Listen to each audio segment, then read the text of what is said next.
L'évangile qui est annoncé ici, c'est-à-dire que Christ a souffert, il est mort, il a été enseveli et il est ressuscité au troisième jour. Le Seigneur nous dit qu'il a ouvert afin qu'ils comprennent que cela, c'était pour pouvoir prêcher la repentance. Amen. Regardez Matthieu 3, versets 1 à 2. La Bible nous dit, en ce temps-là, parut Jean-Baptiste, prêchant dans le désert de Judée, il disait, repentez-vous, car le royaume des cieux est proche. Amen.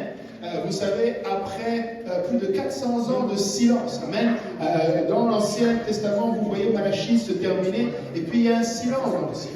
Il n'y a plus personne qui parle de la part de Dieu. Il n'y a plus de prophète qui annonce au monde qu'ils aient à reconsidérer leur voie. Voilà que la prophétie sur Jean-Baptiste s'accomplit, et Jean-Baptiste commence son ministère. Et il commence avec une chose nouvelle, la repentance.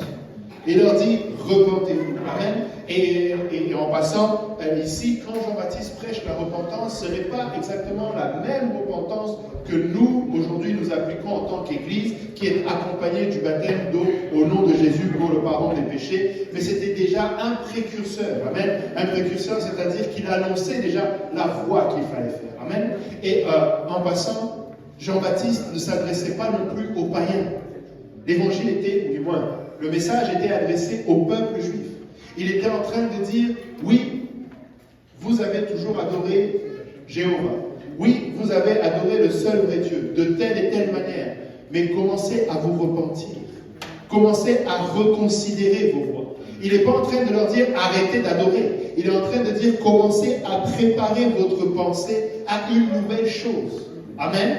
Il est en train de leur dire, commencez à préparer vos cœurs à une nouvelle chose. Amen. La repentance, c'est vraiment une action profonde. Amen. La repentance, on va le voir, ne se limite pas juste à être pris de conviction, des larmes qui coulent. Tout ça, ce sont des choses qui accompagnent la repentance. Mais vous savez, de la même manière que certaines, c'était le pasteur Graham qui l'avait dit ça comme ça, il dit, en prison, il y a beaucoup de gens désolés. Il y a beaucoup de gens, ils sont désolés, mais ils sont désolés de s'être fait attraper. Amen. C'est comme quand quelqu'un vient te dire, excuse-moi. Excuse-moi n'est pas une formule de demande de pardon. Amen. Il faut dire, je te demande pardon. Amen. Ou je m'excuse du moins. Excuse-moi encore, ça peut faire semblant. Mais des fois, les gens disent, je m'excuse. Non. Demande pardon.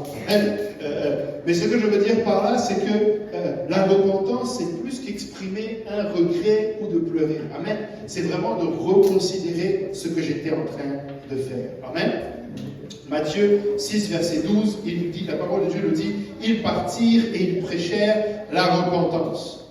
Acte 17, verset 30, la Bible nous dit, Dieu, sans tenir compte des temps d'ignorance, annonce maintenant à tous les hommes, en tout lieu, qu'ils aient à se repentir.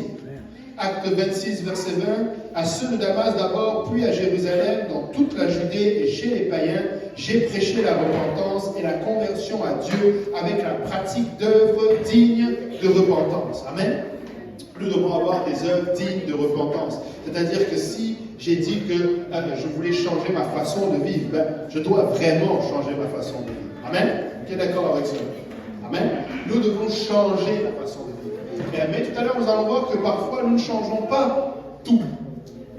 Alors que nous devrions tout changer. Amen. Nous ne devrions pas changer seulement les aspects les plus moches. Nous devrions changer aussi ce qui nous semble bon. Si tu t'es repenti, tu vas changer. Amen. Alléluia. Enfin, Apocalypse 2, verset 21 nous dit, je lui ai donné du temps afin qu'elle se repentisse et elle ne veut pas se repentir de son impudicité. Amen. Le Seigneur cherche la repentance de quelqu'un. Amen. Le Seigneur veut que nous nous repentions. Amen. Il cherche à ce que quelqu'un reconsidère ses voies.